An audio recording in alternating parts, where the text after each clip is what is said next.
Number 2 on this list is a trick I learned from a Korean skin specialist in Gangnam that will change the way you put on foundation for the rest of your life, and it costs nothing. Number 3 is the reason Korean women in their 60s still get complimented on their skin in daylight. And number 1 is the one I'd hand you if you only ever took a single thing from me. 30 years I've done makeup on television, on brides, on actresses under lights that forgive nothing. The women who look 10 years younger aren't using more product. They're using less of the wrong kind. We're counting down all 7, then the 5 mistakes at the end, and I'd put money on you doing at least one of them this morning. Number 7. Finish with pressure and water instead of powder. Take a clean sponge, dampen it, and wring it out until it's barely damp, then press it once over the whole face. It lifts whatever is sitting on the surface and pushes the rest down into the skin. Then a light mist held at arm's length, eyes closed. That's your setting step, and that's the entire thing.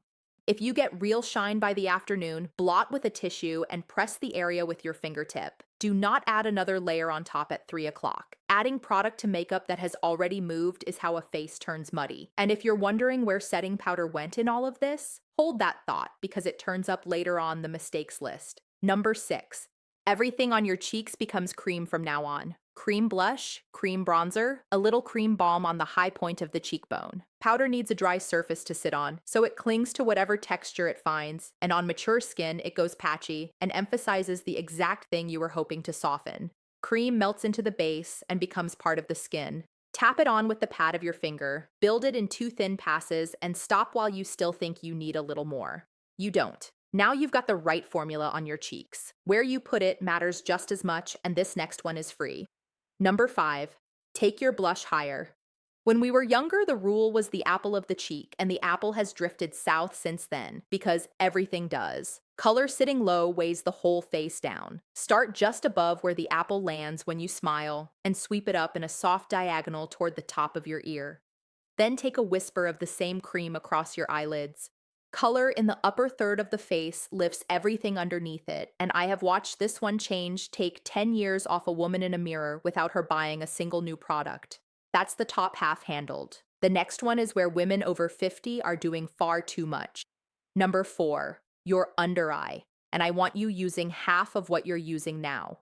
Concealer does not belong across the entire socket. Sit at a mirror at eye level and find where the shadow actually falls, which for the majority of us is a small triangle in the inner corner beside the nose. Put it only there, one thin layer, in a formula with some moisture in it, then press it in with a warm fingertip instead of buffing it out with a brush.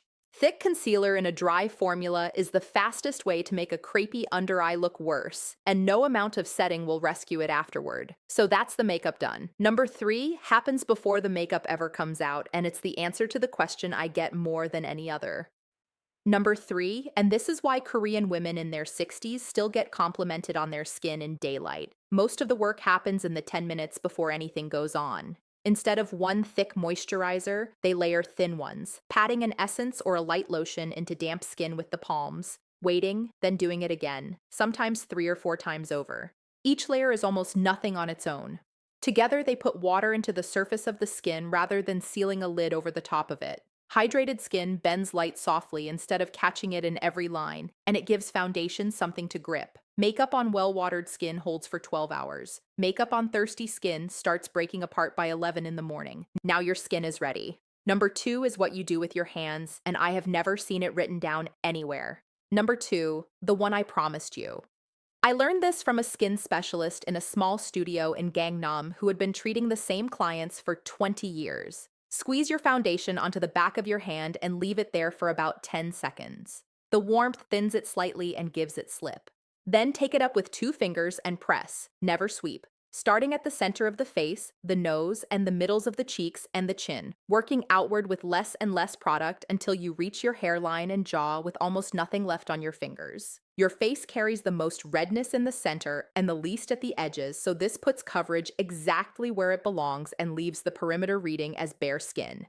It takes 90 seconds and it costs nothing, which brings me to number 1, and number 1 is what you're pressing into your skin in the first place.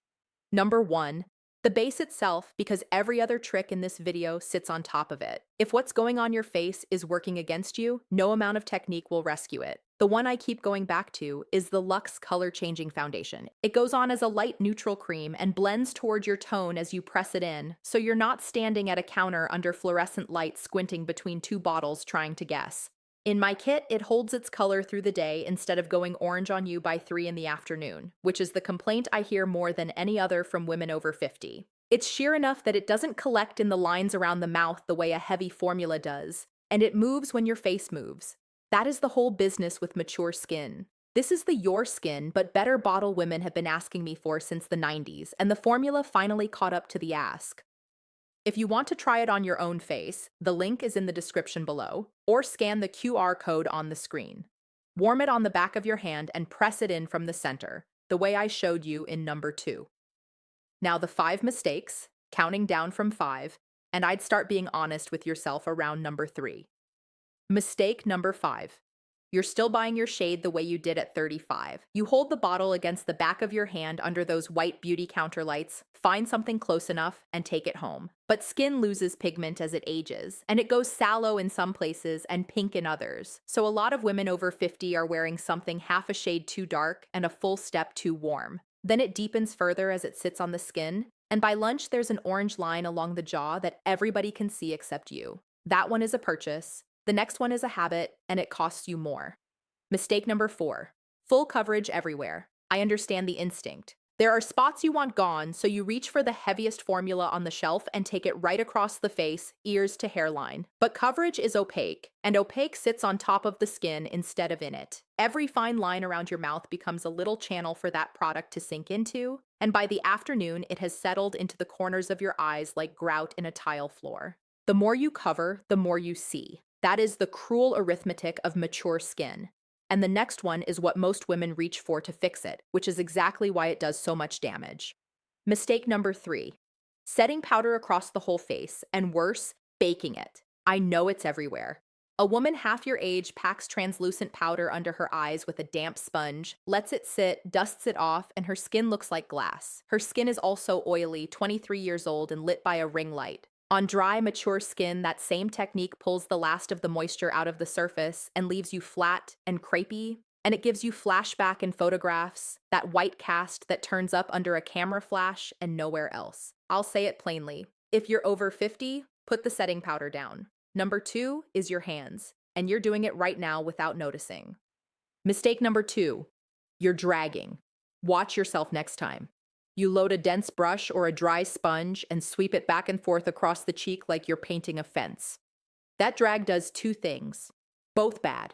It pulls product away from the places you actually need coverage and pushes it into the folds around your nose and mouth where you don't want it at all. And it tugs skin that has less elasticity than it had 10 years ago. 30 years in this business, and I have never once seen dragging give a woman a better finish. Which leaves number 1, and number 1 happened before you touched a single product this morning. And mistake number 1. You put your makeup on under a light fixture directly above your head. Almost every bathroom in the world has the bulbs in the ceiling, and that light throws a shadow straight down your face, filling the folds beside your nose, darkening your under eyes, and erasing your jawline completely. So you overcorrect. You add concealer where there was only shadow. You add coverage where there was only bad light. Then you walk out into daylight wearing a face you built for a room that lied to you. Move to a window. That one costs nothing, and it changes everything you do afterward. Look at what the 7 have in common: warmth, water, pressure, restraint.